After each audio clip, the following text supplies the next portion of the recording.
이제 그들은 조각목으로 꾀를 짓되 장이 2규빗 반, 광이 1규빗 반, 고가 1규빗 반이 되게 하고 너는 정금으로 그것을 싸되 그 안팎을 싸고 윗가로 돌아가면서 금태를 두르고 금고리를 넷을 부어 만들어서 그 네 발에 달되 이 편에 두 고리요 저편에 두 고리며 조각막으로 채를 만들고 금으로 쌓고 그 채를 깨 양편 고리에 깨어서 깨를 매게 하며 채를 그 깨의 고리에 깬 대로 두고 떼어내지 말지며 내가 내게 준 증거판을 깨 속에 둘지며 정금으로 속죄소를 만들되 장이 2규빗 반, 광이 1규빗 반이 되게 하고 금으로 그룹들을 속죄소 두 끝에 쳐서 만들되 한 그룹은 이 끝에 한 그룹은 저 끝에 곧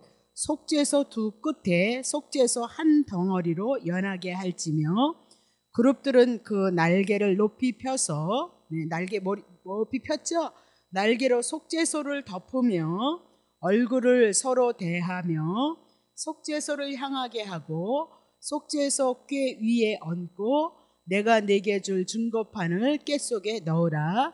거기서 내가 너와 만나고 속죄소 위 곧 증거궤 위에 있는 두 그룹 사이에서 내가 이스라엘 자손을 위하여 내게 명할 모든 일을 내게 이르리라. 아멘. 성막을 이제 지어가고 있는 가중에 첫 번째로 하나님께서 이제 언약궤를 만드는 거죠. 그래서 언약궤 그렇게 얘기했을 때 법궤, 증거궤, 여호와의 언약궤, 거룩한 궤, 주의 권능의 궤. 그래서 아직 여기서도 더 많은 것들이 나와요. 근데 궤 소리만 나오면 여러분이 언약궤다 그렇게 보시면 돼요. 그래서 언약궤 그렇게 얘기를 언약했다는 거잖아요. 언약 더 중요해요.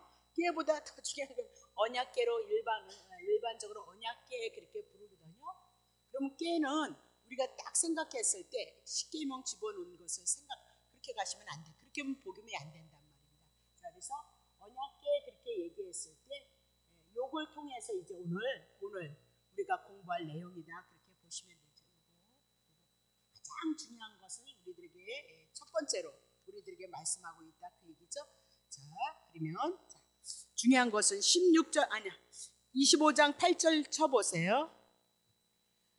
내가 그들 중에 거할 성소를 그들을 시켜서 나를 위하여서 짓되, 그래서 성소 짓는 거죠. 성막, 회막 이렇게 얘기를 하잖아요. 성소, 오늘날 성전을 짓는다 그 얘기입니다. 자, 짓는데 하나님을 위하여서 짓는 거다 그 얘기죠. 자, 22절 거기서 내가 너와 만나고 성소에서 만날 거라는 거예요. 근데 속죄소 위 뚜껑, 법궤 뚜껑 딱 닫아버리는 거, 법궤 위에 속죄소 위 곧 증거궤 위에 있는 두 그룹 사이에서 내가 이스라엘 자손을 위하여서 내게 명할 모든 일을 그곳에서 하나님이 말씀하시겠다 그 얘기를 하고 있는 거죠.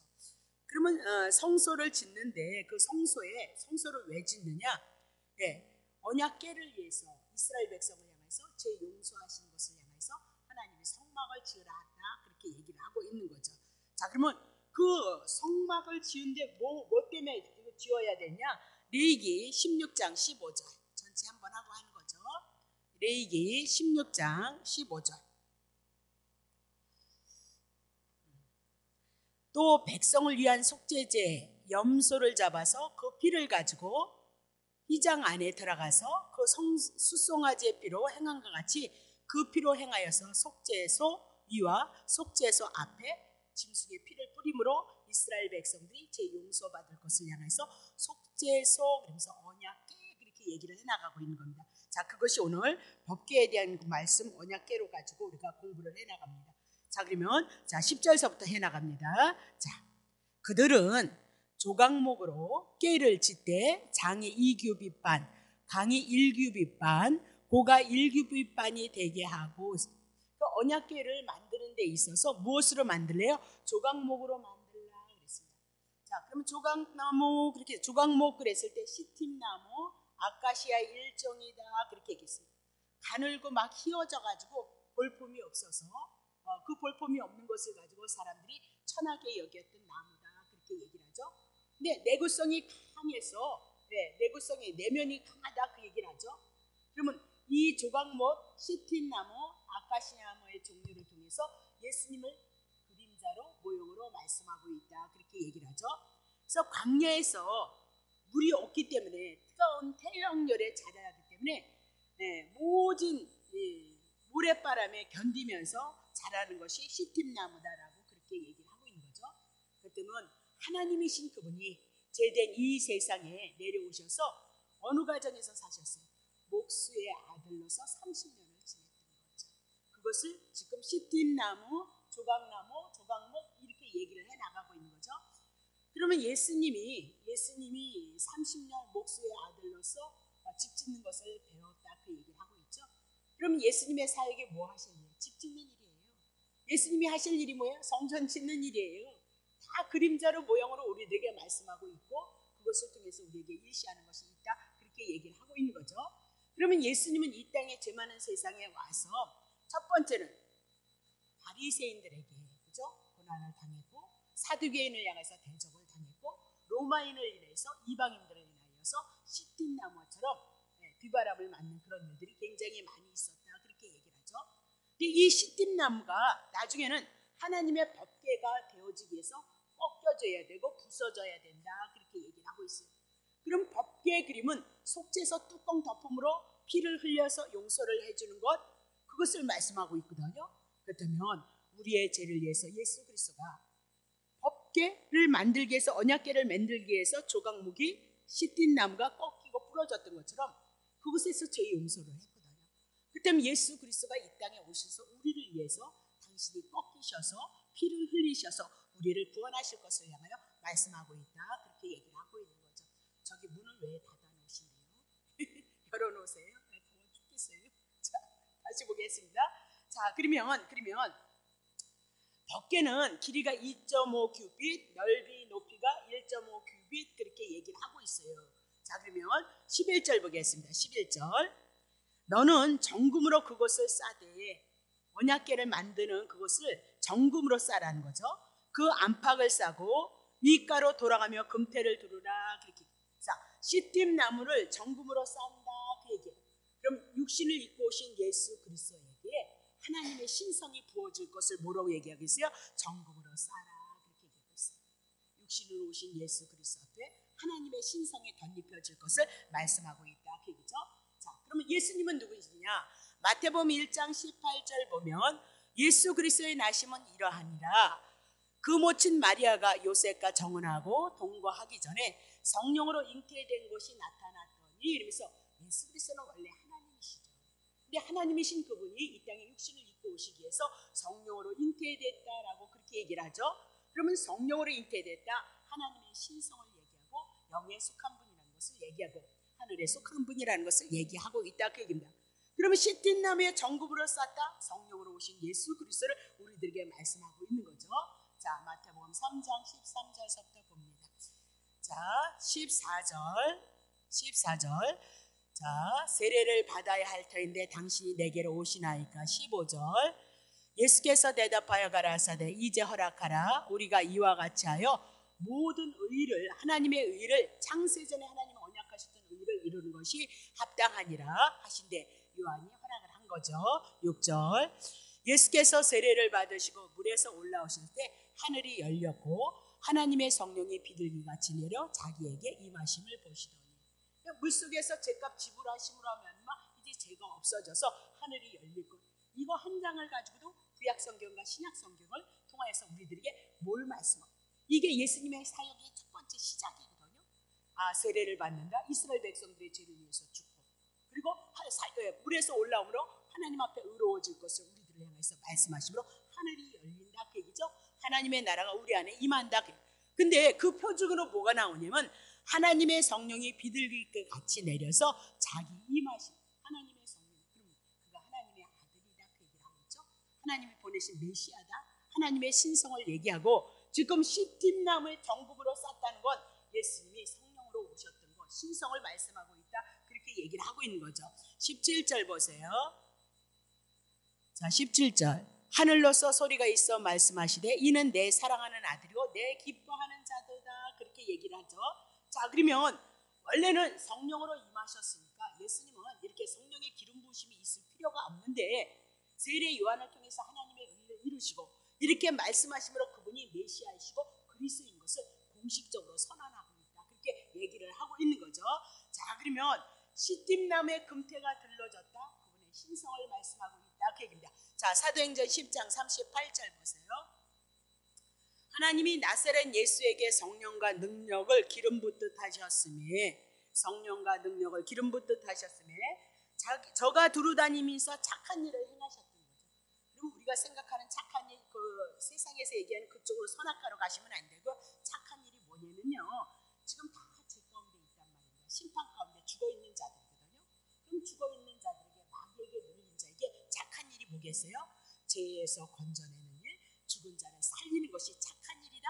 그래서 예수 그리스도가 착한 일로 오셨다, 그 얘기죠. 그래서 착한 일을 행하시는데 뭐래요?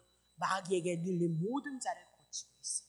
마귀에게 눌렸다, 죄 아래 있다, 심판 가운데 있다, 죽어있는 자다, 그 얘기를 하고 있는 거잖아요. 그렇죠? 그래서 모든 자를, 눌린 모든 자를 고치셨으니 예수 그리스도가 십자가에서 죽으셔서 제3의 문제가 그들에게 이루어졌으니 이는 하나님이 함께 함이니라, 그렇게 얘기를 하고 있는 거죠. 그것이 뭐냐? 예수님의 신성을 나타내고 있다, 그 얘기입니다. 자, 그러면 성경에서 그물이란 믿음도 나타내고요, 신성도 나타내고 있다, 그렇게 얘기를 하죠. 그래서 특별히 여기 정금이다 그렇게 얘기했을 때 하나도 티가 없는, 흠이 없는 예수 그리스도를 말씀하고 하나님을 말씀하고 있고, 금태가 들려졌다, 하나님의 신성이 들려진 것, 기름 부음에 대한 모형이다, 그렇게 얘기를 하는 거죠. 다시 보겠습니다. 11절 다시 보세요. 자, 너는 정금으로 그것을 싸되 신성으로, 그죠? 조각목. 자, 그 안팎을 싸고 윗가로 돌아가면서 금태를 두르고, 금태를 둘렀다, 면류관을 여기서 상징하고 있어요. 그럼 면류관을 상징한다, 그 얘기는 예수님은 만왕의 왕이신 것을 얘기하고 있어요. 그러면 그분이 이 땅에 왜 만왕의 왕으로 오셔야 되느냐? 이 세상의 임금이, 지금 제된 우리에게 이 세상의 임금이 우리를 다 주관하고 있기 때문에 예수 그리스도가 오셔서 십자가에서 제 문제 처리하시고 사단의 문제 처리하셔서 이제 이 세상의 임금이 우리가 마귀가 아니라 예수를 믿는 우리에게는 예수님 우리에게 만왕의 왕이 되어줄 것을 지금 이미나도 예언을 하고 있다, 그 얘기죠. 네, 출애굽기를 통해서 지금. 자, 그러면 누가복음 4장 18절부터 19절. 누가복음 4장 18절서부터 주의 성령이 예수님에게 임하셨는데 이는 가난한 자에게 복음을 전하게 하시고, 그래서 영적으로 내가 죄인인 상태, 가난한 자에게 복음을 전하게 하시려고 내게 기름을 부으시고 나를 보내사 포로된 자에게서 자유를, 눈먼 자에게서 다시 보게 함을 전파하며 눌린 자를 자유케 하고, 그랬습니다. 복음, 예수님이 십자가에서 죽으시고 부활하신 그 사건으로 기름을 부으시는데 그 사역을 감당하는데 포로 되어졌고 눈먼 자가 되어졌고 눌린 자가 되어졌다, 그 얘기죠. 그럼 이 세상의 임금이 죽이고 멸망하는 사단이 오늘 우리를 죄 아래에서 붙잡고 있는 상태다, 그 얘기예요. 자, 그러면 예수 그리스도가 오셔서 죄의 문제 다스리심으로 사단이 떠난다, 그 얘기죠. 귀신의 나라 떠난다, 그 얘기죠. 그럼 예수 그리스도는 이 땅에 오셔서 우리를 붙잡고 있는 귀신의 세계, 사단의 세계가 복음을 통해서 쫓겨나가고 예수 그리스도가 우리에게 만왕의 왕으로 오실 것을 향해서 금태, 면류관, 만왕의 왕을 우리들에게 증거하고 그대로 예수님이 신약에 오셔서 그 말씀을 이루셨다, 그렇게 얘기를 하고 있는 거죠. 자, 그러면 이렇게 예수 그리스도는 우리를 향해서 시딤나무가 되셨고 또 말씀의 언약궤가 되셨고 참 신성이 충만한 자이고 지금도 하나님의 영광의 보좌 우편에 앉아 계신 자고 장차 만왕의 왕으로 오셔서 우리들에게 세상의 임금이 쫓겨나고 만왕의 왕이신 예수 그리스도가 하나님의 나라로 우리를 이끌어갈 것을 말씀하고 있다, 그렇게 얘기를 하고 있는 거죠. 다시 봅니다. 이제 금태를 두르고, 자 12절 봅니다. 이제 금고리 넷을 부어 만들되 그랬습니다. 자, 그러면 금고리가 여기서 이렇게 보면 상자각이 있죠. 이게 밑에 덮개인데 이게 이렇게 네 곳에 상자각의 네 기둥에 이렇게 고리를 만든단 말입니다. 고리를 만들어서 이거 나무 있죠, 이거를 채라 그랬는데 이걸 낀다, 그렇게 얘기를 하고 있는 거죠. 자, 그럼 보세요. 금고리 넷을 고리를 만드는 거예요. 넷을 부어 만들어서 그 네 발에 달되 이 편에 두 고리요 저편에 두 고리요. 그리고 봐요. 조각목으로 또 뭐 만들어요? 긴 채를 만들라 그렇게 얘기하죠. 긴 채 메고 다닐 거 만들라 그 얘기죠. 그 채를 조각목으로 채를 만들고 뭐로 쌓아요? 금으로 쌓고. 그렇죠? 예수 그리스도를 이제 우리들에게 말씀하고 있는 거죠. 자, 그러면 14절 그 채를 깨 맞죠? 법깨 양고리에 끼워서 깨를 매게 해서 어깨에다 메고 다닐 거란 말이죠. 그렇죠? 이해하시죠? 예. 그리고 근데 중요한 건 채를 깨 고리에 깬 대로 두고 만약에 이것을 법깨를 매서 이렇게 메고 이제 네 지파가 이렇게 메고 가는데 이제 하나님의 성소에다 그것을 놓을 때는 그대로 깨를 이거 빼지 말고 그대로 놓으라는 거예요. 손도 대지 말라 그 얘기를 하고 있는 거죠. 법깨에 손도 대지 말라 죽는다 그 얘기를 하고 있는 거거든요. 자, 그걸 좀 풀어볼게요. 자, 그러면 법깨는 이스라엘 백성들이 이동이 있잖아요. 가나안을 향해서 지금 가는데 광야에 있는 거죠. 그러면 성막이 이동이 되어진다고 가나안을 향해서 이동이 되어지니까 이제 법궤는 언제든지 이동할 수 있도록 이렇게 만들었단 말이죠. 그러면 이 법궤는 하나님의 임재를 얘기하고 있잖아요. 우리의 죄를 속해줄 것을 말씀으로 하나님의 임재를 말씀하는데 지금 어디로 가고 있는 거야? 가나안을 향해서 가고 있는 거예요. 그럼 지금 광야에서 이스라엘 백성을 향해서 성소로 하나님이 함께 하고 있을지라도 거기 그들이 하나님이 마련한 처소가 아니라는 거예요. 어디로 가야 된다고요? 가나안을 향해서 간다는 거예요. 그럼 오늘 우리에게 이건 그림자예요. 오늘 우리에게도 이것이 사도행전 7장 38절을 통해서 우리가 강량하거든요. 우리가 하나님의 나라가 되어졌을지라도 우리는 이 세상이 우리의 것이 아니에요. 우리는 어디로 갈 거예요? 천국을 향해서 갈 것을 지금 이동의 문제를 가지고 우리들에게 영적으로 말하고 있다. 그렇게 얘기를 하고 있는 거죠. 자, 그러면 12절 볼게요. 금고리 넷을 부어 만들어 그 네 발에 달되 이 편에 두 고리고 저편에 두 고리고 그렇게 얘기해요. 자, 고리를 만들다 그렇게 얘기해서 거기다 채를 깨라 그 얘기는 손대지 말라 그 얘기를 하고 있는 거죠. 제사함 받기까지는 손대면 안 된다 그렇게 얘기를 하고 있어요. 13절 조각목으로 또 채를 만드는 거예요. 자, 조각목 설명했으니까 금으로 싸고 그죠? 14절 그 채를 깨 양편 고리에 끼워서 깨를 매게 하며 그렇게 얘기를 하고 있어요. 그래서 채로 깨를 어깨에 메고 이동하도록 하셨다 그렇게 얘기해요. 자, 그러면 법궤는 하나님의 임재의 장소고 하나님이 그곳에서 이스라엘 백성들을 향해서 말씀하시겠다 그렇게 얘기를 하고 있어요. 그럼 하나님의 보좌를 상징하는 것이고 하나님의 영광의 임재 하나님의 나라를 그림자로 우리들에게 말씀하고 있다 그렇게 얘기를 하고 있는 거죠. 그러면 하나님의 보좌를 상징하고 하나님이 임재하고 있는 것을 향해서 하나님의 나라 하나님을 의미하니까 고리와 채를 만들어서 사람들이 법궤를 손으로 만지지 못하도록 깨를 깨서 운반하게 하고 있다 그렇게 얘기를 하고 있는 거죠. 그래서 15절에 보면 특별히 채를 깨의 고리에 깬 대로 두고 빼어내지 말고 그대로 두라 그렇게 얘기를 하고 움직일 때는 채의 그거를 가지고 이렇게 매어서 움직였다 그렇게 얘기를 하고 있는 겁니다. 자, 그러면 왜 그러냐? 법궤를 만지지 말라 그렇게 임재 장소다.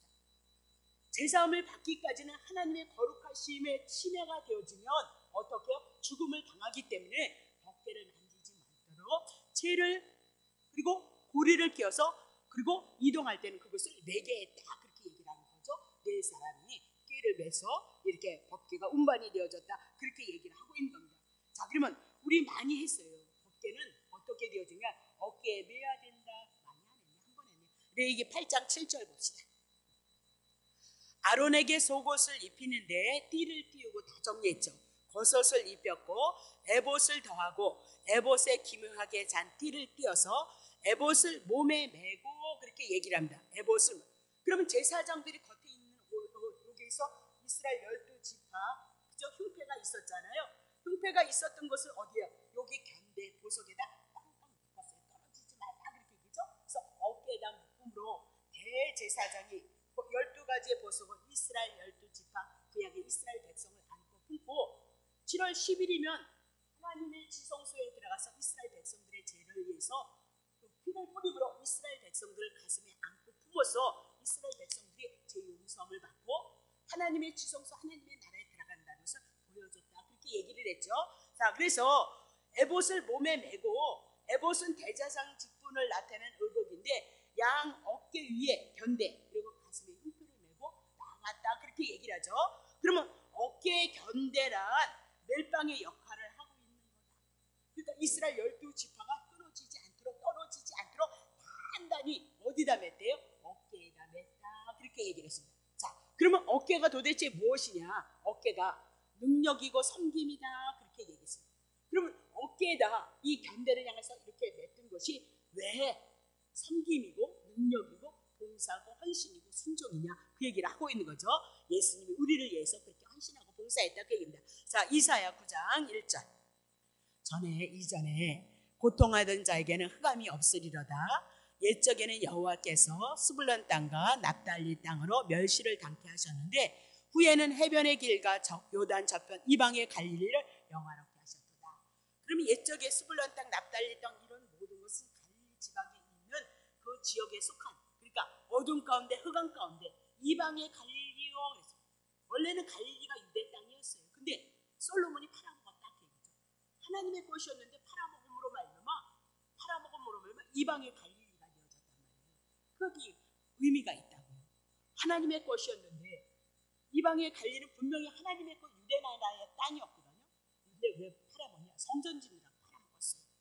그럼 이 얘기는 뭘 얘기하냐면 우리가 분명히 창세기서부터 에덴에 하나님과 함께하고 있었던 자다, 그 얘기예요. 근데 우리가 죄에 팔려서 우리가 죄인이 되어졌고 어둠 가운데 흑암 가운데 있었던 것을 우리들에게 이방의 갈릴리를 통해서 말씀하고 있는데요. 다시 보겠어요. 2절. 흑암에 행하던 백성이 큰 빛을 볼 거예요. 하나님이 언약하신 예수 그리스도가 큰 빛으로 오는데 사망에 그르진 땅에 거하던 자에게 빛이 비추도다. 3절. 주께서 이 나라를 창성케 하심으로 그 즐거움을 이제는 더하고 갈릴리 지방을 추수하는 즐거움과 탈취물을 나는 때의 즐거움과 같이 그들이 주 앞에서 이제는 즐거워할 것인데 4절. 이는 그들의 무게가 먼 명예와 그 어깨의 채찍과 압제자의 막대기를 꺾으시며 그랬습니다. 그러면 미디안의 날과 같이 하셨습니다. 갈릴리 지방이 말입니다. 이렇게 고각 가운데 고통 가운데 있었다, 그 얘기를 하고 있죠. 자, 5절. 어지러이 싸우는 군인의 갑옷과 피붙는 복장이 불에 석같이 살라지나니 6절. 이는 한 아기가 우리에게 낳고 그랬습니다. 그러면 이 사회를 통해서 어둠 가운데 제약 가운데 있는데 갈릴리 지방을 향해서 누가 오실 거예요? 하나님의 아들 예수 그리스도가 오셔서, 그죠? 한 아기가 우리에게 낳고 육신을 낳고 한 아들 독생자가 우리에게 주신 바 되어졌는데 그 어깨는 뭐예요? 어깨는 정사를 메었고 어깨에 나왔어요. 어깨 풀고 있는 거예요. 어깨는 정사를 메었고 정사란 나라의 일이다. 그럼 예수님이 하나님의 아들 예수 그리스도가 이 땅에 하나님의 나라가 어떻게 올 거예요? 죄 가운데 흑암 가운데 갈릴리 이방을 향하여서 빛으로 올 것을 말씀하고 있잖아요. 그렇죠? 그 일이 뭐예요? 죄 가운데 어둠 가운데 있는 자들을 의롭게 부르시는 그것을 정사를 메었고 그렇게 얘기를 하고 있잖아요. 그 이름은 기묘자고 모사고 전능하신 하나님이라 영전하시는 아버지라 평강의 왕이라 할 것임이니라, 그렇게 얘기를 하고 있는 겁니다. 자, 그러면 예수 그리스도께서 죄 가운데 있는 자들을 향하여 빛으로 어깨에 정사를 메었고 그렇게 얘기하고 있어요. 그러면 예수 그리스도가 어둠 가운데 있는 자들을 향해서 빛으로 온다는 얘기는 빛으로 와서 빛이 비쳤어 이런 얘기가 아니잖아요. 죄의 문제는 정령 죽으리라 했으니까 예수님이 이 땅에 대신 오셔서 그들을 위해서 죽으시고 죄에서 건져주시고 흑암에서 건져주심으로 말미암아 하나님의 나라가 그들 안에 임할 것을 말씀하고 있다, 그렇게 얘기를 하고 있죠. 그것을 뭐라고 얘기해요? 정사를 어깨에 메었고 그랬습니다. 그러면 예수 그리스도가 이 땅에 어깨를 맨 것은 죄인을 위해서 죽고 우리를 의롭게 하시기 위해서 어깨에다 우리를 메었다, 그렇게 얘기를 하고 있는 거죠. 자, 그러면 누가복음 15장 1절부터 6절 했던 건데 해요. 모든 세리와 죄인들이 말씀을 들으러 이제 예수님 앞에 가까이 오고 있는 거죠. 2절. 바리새인과 서기관들이 원망을 하는 거죠. 가로되 이 사람이 죄인을 영접하고 어머 음식을 같이 먹는도다. 예수님은 유대인이었잖아요. 그죠? 자, 3절.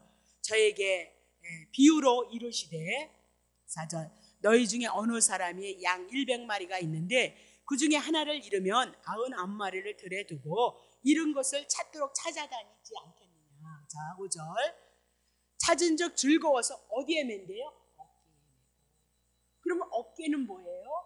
예, 하나님의 나라를 이루기 위해서 흑암 가운데 죄악 가운데 있는 자를 향하여서 예수 그리스도가 이 땅에 오셔서 십자가에서 죽으시고 3일 만에 부활하셔서 우리를 의롭게 하시고 이렇던 자를 찾아오는 거죠. 흑암에 있는 자를 건지는 것을 얘기를 하고 있어요. 그러면 하나님이신 그분이 왜 뭐 때문에 이 땅에 오셔서 우리의 허물, 우리의 죄악을 향해서 어깨에다 짊어지고 우리를 향해서 구원을 이루냐 그 얘기죠. 자, 마태복음 20장 28절. 인자가 온 것은 섬김을 받으러 함이 아니고 도리어 섬기려 하고 자기의 목숨을 많은 사람의 대성물로 주려 하십니다. 예수 그리스도가 지금 갈릴리 지방을 향하여서 그들에게 빛으로 임하셨던 사건, 잃어버렸던 한 영혼을 향해서 어깨 메고 오는 모든 사건들은 무엇이래요? 우리를 섬기는 것이다. 그렇게 얘기하세요. 그럼 어깨 하나님의 나라 그 일을 누가 이루실 것이에요? 예수 그리스도. 그것을 뭐래요? 어깨로 견대로 우리들에게 말씀하고 있다. 그렇게 얘기하고 있죠. 그럼 예수님이 지금 십자가에서 우리를 위해서 죽는 것은 섬김이다. 그 얘기죠. 능력이다. 그렇게 얘기하고 있어요. 그것이 순종이다. 그렇게 표현을 해나가고 있다. 그렇게 얘기를 하고 있는 거죠. 자, 출애굽기 25장 14절 다시 보세요. 그 채를 깬 양편 고리에 깨어서 뭐를 매래요? 깨를 매게 하며. 어깨는 이제 어떻게 매는 거예요? 매는 거예요. 섬기는 거예요. 그럼 우리들 입장에서는 하나님이 보내신 예수 그리스도가 이 땅에 오셔서 십자가에서 죽으시고 우리를 위해서 죄 용서를 하시는 것을 우리는 어떻게 해요? 꾀를 메고 그러면서 예수 그리스도가 이 땅에 오셔서 당신의 능력을 발휘했단 말입니다. 그 능력이 뭐예요? 우리를 섬기는 거예요. 우리를 구원하는 거예요. 죄 가운데 있는 우리를 건져서 빛을 이끌어내는 것이다. 그렇게 얘기를 하고 있는 거죠. 그래서 메고만 나오면 여러분 뭐예요? 법궤.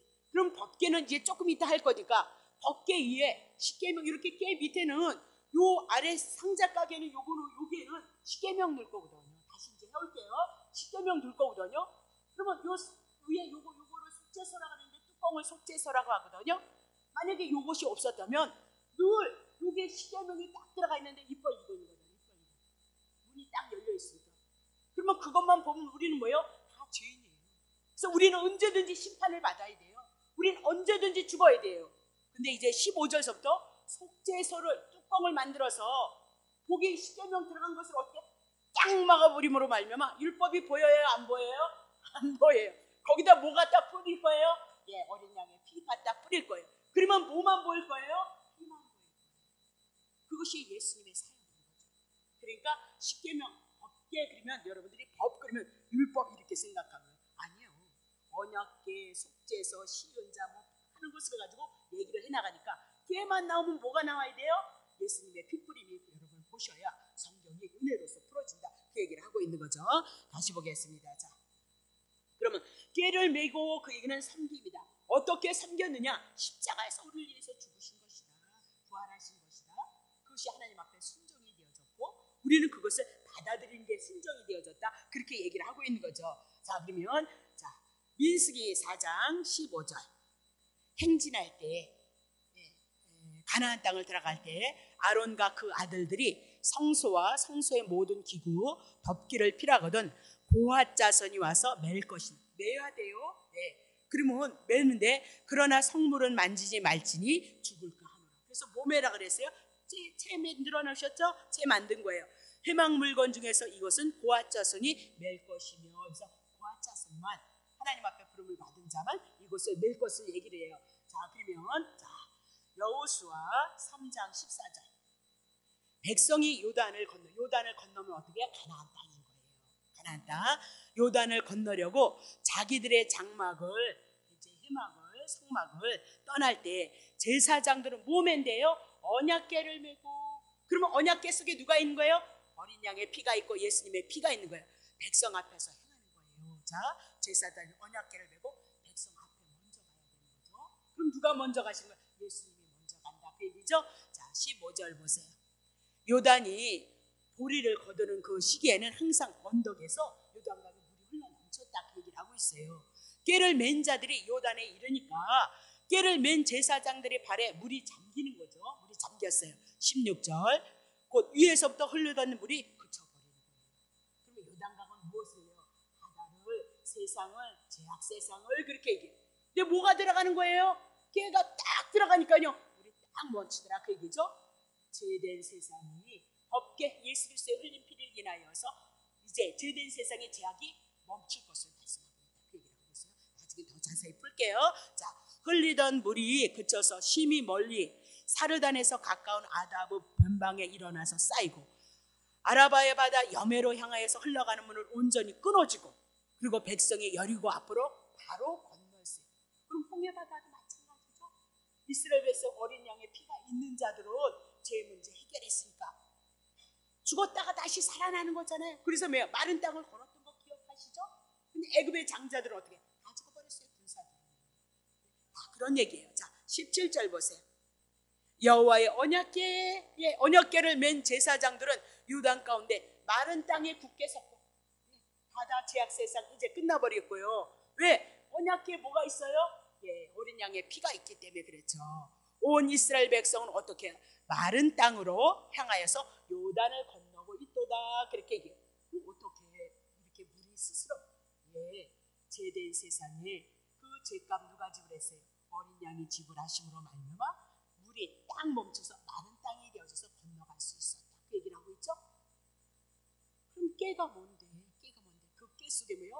십계명을 통해서 이스라엘 백성이 죄를 져서 그들이 죄값을 지불해야 되는데 하나님께서 뚜껑 만들라 하시고 하나님이 하실 일이에요. 뚜껑 만들어서 7월 10일이면 대제사장을 통해서 피 가져가서 그 위에 피를 쏟음으로 이스라엘 백성들의 죄가 용서받을 것을 말씀하고 있는 거예요. 그러니까 밑에 법궤가 섞인 것은 우리는 죄인이라는 걸 알라 그 얘기를 하고 있는 거죠. 7월 10일마다 제사를 드릴 때마다 너네들은 죄인인데 너네들이 죄를 위해서 하나님이 일하신다 그 얘기죠.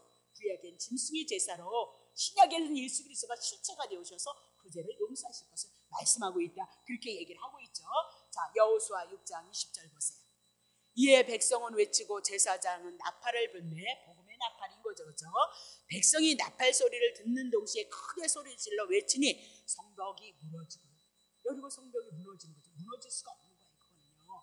근데 백성이 자기 앞으로 나아가 성에 들어가서 여기는 깨가 안 나왔네. 그래서 7번 도는 사건이 있었잖아요. 그렇죠? 7번. 그것도 마찬가지예요. 깨를 가지고 넘어가니까 어떻게 했어요? 법궤를 먹고 7바퀴를 돌았을 때 여리고 성이 무너졌던 것도 그런 사건이다. 그렇게 보시면 자, 그러면 한 가지 봐요. 사무엘하 6장 6절부터 7절. 자, 저희가 사무엘하 6장 1절서부터 봐봐요. 1절서부터 6장 1절. 자, 다윗이 이스라엘에서 뺀 무리 3만을 전쟁에서 승리했어요. 그 전쟁에서 승리함으로 5장에서 너무너무 감사해서 하나님 앞에 다윗이 이스라엘에서 3만을 뽑았어요. 그래서 보세요. 2절. 일어나서 그와 함께 있는 모든 사람으로 더불어 바알레 유다로 가서 거기서 하나님의 법궤를 메어오려 하니 그 궤는 그룹들 사이에 천사들 위에 있었죠. 자정하신 만군의 여호와 이름으로 이름하는 것이에요. 이 궤가 뭐래요? 자정하신 만군의 여호와. 그럼 그곳에서 하나님이 함께 하시고 있는데요. 하나님의 이름을 뭐래? 만군 그랬습니다. 그래서 만군이면 전쟁하시는 여호와. 그럼 여호와 하나님께서 전쟁을 할 거예요. 그러면 어떻게 전쟁할 것이냐? 여호와께서 당신이 잃어버린 백성들을 향해서 당신이 십자가에서 죽으심으로 말미암아 사단의 문제 해결하시는, 그래서 당신의 백성을 찾으시는 만군의 여호와로 이름하는 것이다. 그렇게 얘기를 하고 있는 거죠. 자, 3절. 저희가 하나님의 궤를 새 수레에 싣고, 열심히 특심이었어요. 나중에요. 새 수레를 싣고 산에 있는 아비나답의 집에서 나오는데 아비나답의 아들 우사와 아유가 그 새 수레를 모으니라 그랬습니다. 자, 4절. 저희가 산에 있는 아비나답의 집에서 하나님의 궤를 싣고 나올 때 아효는 궤 앞에서 행하고, 그러면 궤는 어떻게 돼야 되는 거예요? 메워야죠. 메워야 되는데 뭐예요? 싣고 나오고 있어요. 싣고 나오고 있고요. 궤 앞에서 먼저 행해요. 제사장들이 궤를 매서 이렇게 먼저 나와야 되는데 사람이 먼저 궤 앞에서 행하는 거예요. 그러면 만군의 여호와가 영적인 전쟁, 여러분과 나를 구원하고 택한 백성을 구원하는 일은 누가 하실 일이에요? 하나님이 하실 일이에요. 근데 지금 누가? 아효가 꽤 앞에서 나와서 행하고 있고요. 법궤는 그분이 우리를 섬기기 위해서 십자가에서 우리를 위해서 죽어야 되는데 궤를 어떻게 끌고 다니고 있어요? 끌고. 인간이 먼저 행위가 앞섰다 그 얘기죠. 그렇다면 이 얘기는 뭐예요? 율법, 하나님의 선악과 이것을 의지하고 있는 거예요. 근데 세술에도 문제인데 나중에 지금 궤 얘기를 하고 있으니까 궤를 가지고 어떻게 해요? 싣고 오고 궤 앞에서 먼저 사람이 행하고 있다. 그렇게. 주님의 일은 하나님의 일은 하나님의 언약은 하나님이 하실 일이다. 그렇게 얘기를 하고 있는 거죠. 자, 4절, 5절. 다윗과 이스라엘 온 족속이 잣나무로 만든 여러 가지 악기와 순금과 빛과 소가 양을 여호와 앞에서 막 산만을 향하여서 깨우는 것을 향하여서 너무너무 준비를 잘해서 하나님의 말씀, 하나님의 뜻을 몰랐다 그 얘기죠. 자, 6절 보세요. 저희가 낙원의 타작마당에 이르니까 소들이 막 뛰는 거예요. 그러니까 우사가 손을 들어서 어떻게 했어요? 하나님의 꾀를 붙들어 버렸잖아요. 그러면 소가 왜 뛰었게 돼요? 소가 안 뛰면 붙잡지가 않았어요. 그렇잖아요. 근데 소가 먼저 뛰는 거예요. 왜 뛰었을까요? 하나님의 뜻이 그게 아닌데 벳세메스로 갔어도 짐승이 울어도 그대로 하나님의 뜻대로 벳세메스 두 암소를 데리고 울면서 온 것이었는데 지금 소가 뛰고 있는 거예요. 왜 뛰고 있는 거예요? 소도 한 거예요. 하나님의 법궤가 어떻게 이끌림을 받아야 되는지 알고 있다. 근데 사람이 모르는 거예요. 그래서 다윗이 어떻게 해요? 다시 봅시다. 7절 보세요. 여호와 하나님이 우사의 잘못을 인하여서 그러면 진노해서 저를 그곳에서 치시니 저가 하나님의 궤 곁에서 죽으리라 하였습니다. 제 용서함을 받지 못했는데 궤를 만짐으로 하나님의 거룩함을 훼손했기 때문에 죽었다. 그렇게 얘기를 하고 있는 거죠. 그러면 먼저 끌고 왔던 것, 그리고 어깨에 매지 아니하고 어깨를 수레로 끌고 갔던 것, 인간의 행위에서 하나님의 나라가 이루어지는 것이 아니라는 것을 우리들에게 말씀하고 있는 거예요. 참 어려운 거죠, 그렇죠? 근데 어쨌든 성경은 그렇게 풀어져 가고 있다. 그렇게 얘기를 하고 있는 거죠. 역대상 15장 13절 보세요. 전에는 다윗이 이제 깨달았어요. 나중에 깨닫고 오베네돔 집에 이제 복이 입었다는 것을 인하여서 다시 누구요? 다시 여호와의 궤를 끌어들이잖아요. 그러니까 사무엘상도 굉장히 어렵지만 사건들이 많기 때문에 예수님을 알 수 있는 기회는 굉장히 많은 거죠, 그렇죠? 전에는 너희가 매지 아니하고 어떻게 싣고 왔다 그 얘기죠. 우리 하나님 여호와께서 누구를 충돌하셨어요? 우리를 충돌하셨다. 못 데리고 왔어요. 법궤 못 가져왔잖아요. 이는 우리가 규례대로 저에게 구하지 아니하였습니다. 근데 성경이 뭐를 중요하냐면 여러분, 성경을 통해서 내가 이렇게 하면서 복 받는다? 아직 멀었어요. 손딱순이 없는 소리 한다니까요. 하나님의 오롯이 하나님의 일을 한 것을 알고 깨닫고 하나님의 그 구원하심이 십자가를 통해서 우리들에게 주신 은혜임을 기억하고 내 안에서 감사가 있느냐, 그것을 바라보느냐, 그것을 소망하느냐. 비록 힘들고 어려울지라도 그리스도를 인한 그 소망을 가지고 기꺼이 살아가고 있느냐, 그런 문제인 거예요. 바리새인보다 여러분이 하나님을 더 율법을 잘 지킨다고요? 여러분 속에 오장육부 속에 뭐 있는지 알겠어요? 사람이 속에서만 미워해도 살인죄래잖아요. 어떤 사람을 이렇게 텔레비 보고 사모했다 그러면 간음죄라는데 여러분들이 연속곡 왜 열심히 봐요? 좋으니까 보는 거잖아요. 그 사람 멋있네. 저렇게 마음 먹네. 그런 거 아니에요? 그래서 여러분이 사모하는 거 아니에요? 자, 그러면 언약궤를 제일 먼저 이렇게 만들게 하시는 이유는요, 언약궤가 모든 구원의 시작이기 때문에 그래요. 성막 이것저것 가져오라 그러면서 성소를 지으라 그러면서 첫 번째 뭐를 지었어요? 궤를 만들었다. 그렇게 얘기했어요. 그 궤를 통해서 하나님은 우리에게 첫 번째로 내가 성소를 만들고 왜 만들었니? 너네들 죄를 용서해서 너네들과 함께 하고 싶은 거야. 그렇게 얘기하고 있어요. 그것이 마태복음 1장 21절 그리고 23절에 예수 그리스도가 이 땅에 오셔서 우리들에게 임마누엘이 되셨죠. 아니 하나님의 성소를 지금 광야에다 지으라는 거예요. 땅에다 지으라는 거예요. 그 땅에 이스라엘 백성들에게 같이 함께하고 있다 그 얘기죠. 하늘에서 오실 예수 그리스도가 성전이신 예수 그리스도가 이 땅에 오셔서 예수 믿는 우리와 함께 하시겠다. 이미라도 예언했던 내용이다. 그렇게 얘기를 하고 있는 거죠. 자, 그러면 이건 하나님의 마음인 거예요. 창세전에 언약이었던 거예요. 그 계획을 지금 우리들에게 보여주시는데 그 분의 시작은 첫 번째도 뭐예요? 우리 구원에 대한 거예요. 구원에 대한 이야기를 해 나가고 있다. 그러니까 우리가 구원을 원하지도 않았고 구원을 향해서 빌은 것도 아니고 뉘우치지도 않았고 회개치도 않았어요. 그냥 우리는 드립다 복이나 달라고 그랬지 내가 죄인인 것도 몰랐어요. 그냥 교회 오면 하나님의 기뻐. 그러면요 기뻐하죠. 우리는 늘 그런 중심의 신앙을 세웠지만 우리의 못나가 연약함 상관없이 그분은 당신의 말씀을 계시하셔서 당신이 구원의 출발점이고 사랑의 출발점이고 영원한 세계를 향하여 우리를 이끌어가고 있다. 그렇게 얘기를 하고 있는 거죠. 그렇다면 이것은 에베소서를 통해서 창세전의 언약을 향하여 하나님이 그 말씀을 이뤄가고 있다. 그렇게 보는 거죠. 보세요. 창세기 2장에 보면 선악과 따먹지 말라는데 아담이 선악과를 따먹어버렸어요. 그러면 가죽옷을 입히는 것도 몰랐는데 그냥 당신이 임의로 짐승 중에서 가죽옷을 입혔다. 그렇게 얘기를 하고 있는 거죠. 그거 누가 하신 거예요? 하나님이 하신 거죠. 그러면 성막도 마찬가지예요. 구원에 대한 모형이에요. 하나님이 우리 안에 이렇게 땅으로 내려오셔서 우리와 함께 하시고 속죄소를 벗기를 줘서 우리를 용서 그런 거 이스라엘 백성 애굽에서 너무 바로를 섬겼던 그 막강한 신들을 인해서 부자니까 부럽다. 나도 애굽 사람이 되어졌다면 저 신을 섬겼더라면 그 애굽을 사모했던 사람들이 이스라엘 백성들이었거든요. 근데 하나님은 창세전의 그 계획하심을 따라서 그냥 당신의 계획하심을 따라서 오늘 성막을 통해서 우리의 구원이 성막을 통해서 구원이라는 것을 하나님의 사랑을 우리에게 계시하고 특별히 출애굽은 뭐 얘기할 거 없고요. 레위기는 뭐 예수 피뿌림에 대한 제사니까 레위기가 27권이죠. 27권이면요 신약 성경을 얘기하고 있어요. 복음서를요 레위기가 얘기를 해나가고 있어요.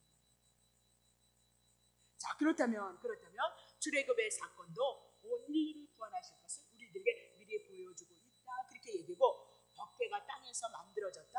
세상에 있는 죄인들을 향해서 하나님이 찾아오시는 것을 말씀하고 있다. 그렇게 얘기합니다. 자 16절 봅니다. 자 출애굽기 25장 16절 내가 내게 줄 증거판을 어디다 놓으래요? 이렇게 깨 속에다 맨 밑에 있는 깨 속에다 줘. 그럼 증거판이 뭐예요? 십계명이에요.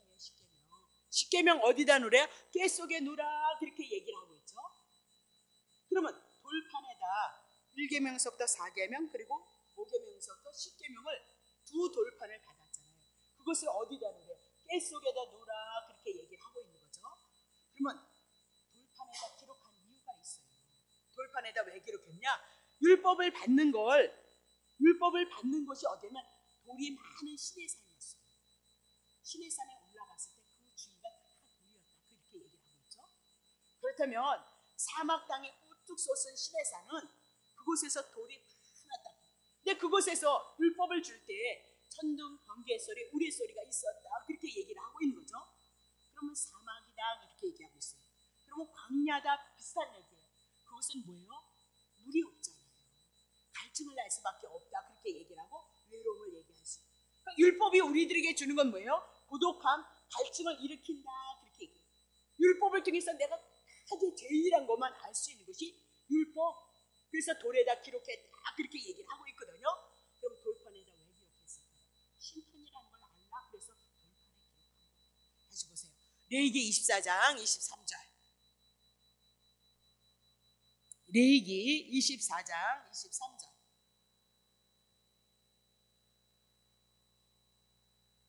레위기 24장 23절. 모세가 이스라엘 자손에게 고하니 그들이 저주한 자를 진 밖에 끌어내서 돌로 쳤더라. 이스라엘 자손이 여호와께서 모세에게 자 하나님을 저주를 했어요. 24장을 쭉 살펴보다 보면 그러면 그 자는 어떻게 진 밖에 끌어내는데 뭘로 치래요?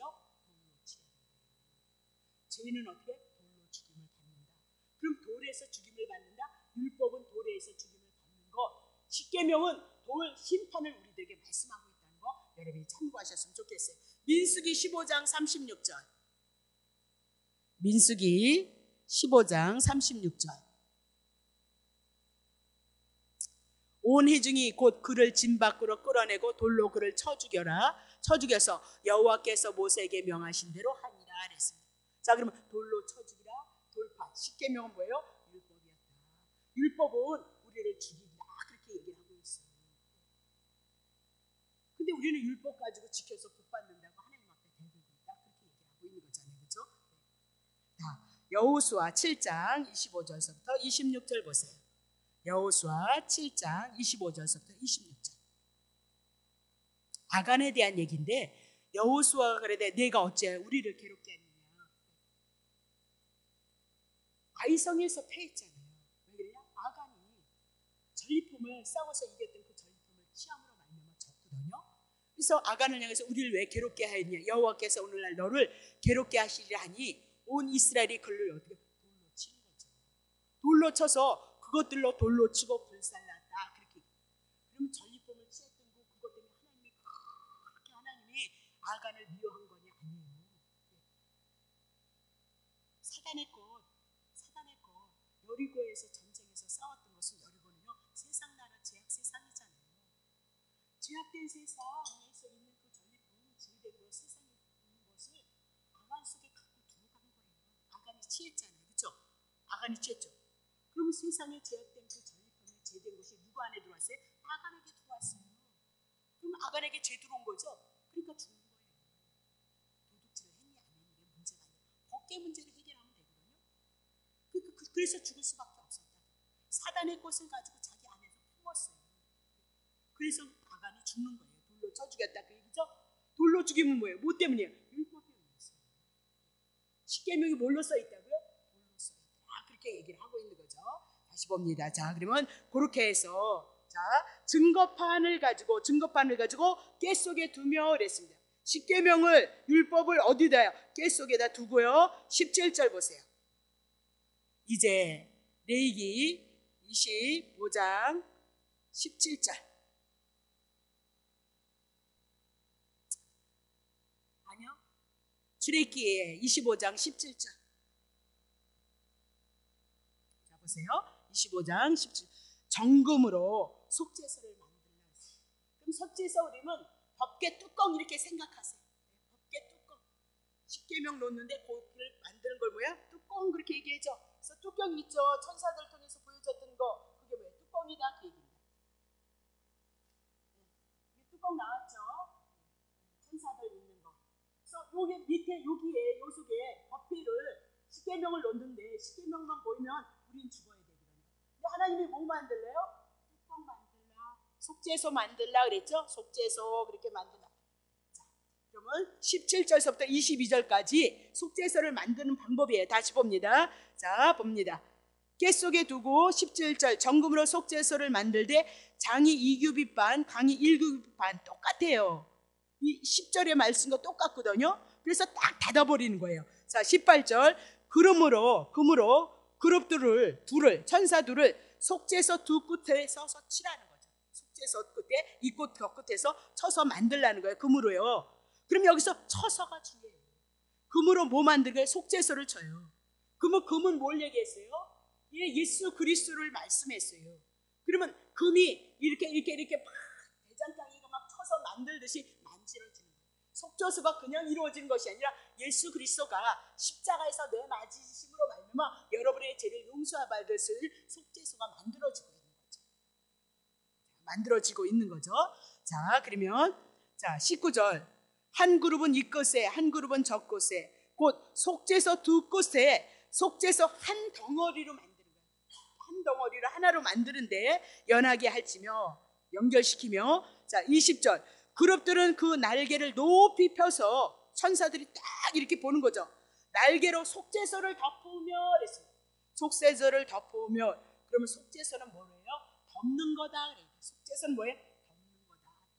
뭐를 덮을 것인가? 여러분의 죄를 덮을 것입니다. 7월 10일 날 가서 짐승의 제사를 가지고 속죄소 뚜껑에다 뭐예요? 피 발라서 덮을 거죠. 자, 덮으며 중에 있어요. 뚜껑이다 그 얘기죠.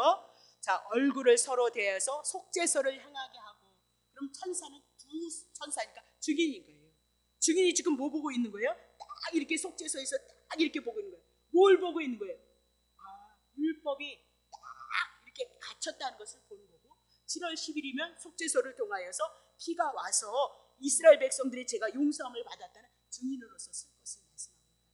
두 천사가 말입니다. 둘이 된 숫자는 증인의 숫자니까. 자, 21절 봅니다. 자, 속죄소 꽤 위에 그랬습니다. 그러니까 법계 위에 밑에 있는 깨 위에다 속죄서를 얹고 그랬습니다. 뚜껑을 만들고 그랬습니다. 여기다는 십계명을 집어넣고 이거는 속죄서 뚜껑에 여기다 딱 얹어라 그 얘기죠. 얹고 내가 내게 줄 증거판을 어디다 놓으래? 깨 속에다. 여기다 물 속에다 집어넣은 것처럼 누라 그렇게 얘기했어요. 그리고 뚜껑 덮어라 그 얘기죠. 자, 22절 거기서 내가 너와 만나고 이스라엘 백성들이 어디서 만나요? 속죄서 위에서 만나는 거예요. 속죄서 위 곧 증거궤 위에 있는 두 그룹 사이에서 내가 이스라엘 자손을 위하여 내게 명할 모든 일을 내게 말할 것이다. 그렇게 얘기를 하고 있습니다. 그 말할 일들이 뭐냐면 이제 쭉 나오게끔 되어져 있다. 그렇게 얘기를 하죠. 그러면 사무엘상 6장 19절 보세요. 베세메스 사람들이 여호와께를 들여다봤어요. 여호와의 궤를 들여다본 고로 그들을 치사 5만 70인을 죽이신지라 여호와께서 백성을 쳐서 크게 살육하셨으므로 백성이 애곡하더라. 20절 베세메스 사람들이 이 거룩하신 하나님 여호와 앞에 누가 능히 서리요 그를 우리에게서 네게로 가시게 할고 그렇게 얘기했어요. 하나님의 법궤만 바라보다가 이렇게 쳐다보다가 뚜껑을 바라본 것이 아니라 법궤가 있는 것을 바라보다가 죽었다. 그렇게. 그러면 법궤 안에 이 속죄사가 없는 이 법궤 안에는 십계명이 있으면 이 십계명을 향해서 내가 죄인인 것을 깨닫기 때문에 하나님께서 공의로 우리를 어떻게 죽인다 그렇게 얘기하고 있습니다. 그래서 속죄소 이것이 누구예요? 여기다 이제 피 발름으로 말미암아 복음이고 예수 그리스도를 그림자로 모형으로 성막을 통해서 우리들에게 말씀하고 있는 거죠. 그러니까 우리가 죽지 않는 방법은 예수 그리스도 복음 하나 붙잡고 가면 되는 거죠. 그분으로 제사함을 얻었다는 거 그것 가지고 우리가 가면 그래서 히브리어 말로 속죄소라 그 얘기를 덮어주다 죄를 용서받는 장소이다. 근데 그 전체를 순금으로 만들되 쳐서 만들었다. 죄 어떻게 용서받을 것이냐? 예수 그리스도가 우리를 위해서 치심을 당하심으로 말미암아 우리가 용서받을 것을 말씀하고 있다. 그렇게 얘기를 하고 있는 거죠. 그래서 만약에 법궤 이 속죄소가 중요해요. 속죄소가 없다면 율법이 딱 입을 벌리고 있다면 여러분과 나는 죽을 수밖에 없어요.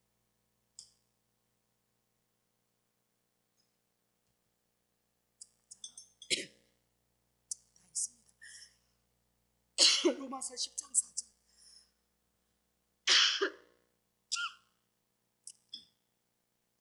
그리스도는 모든 믿는 자에게 의를 이루기 위해서 율법의 마침이 되어졌다. 그렇게 얘기했어요.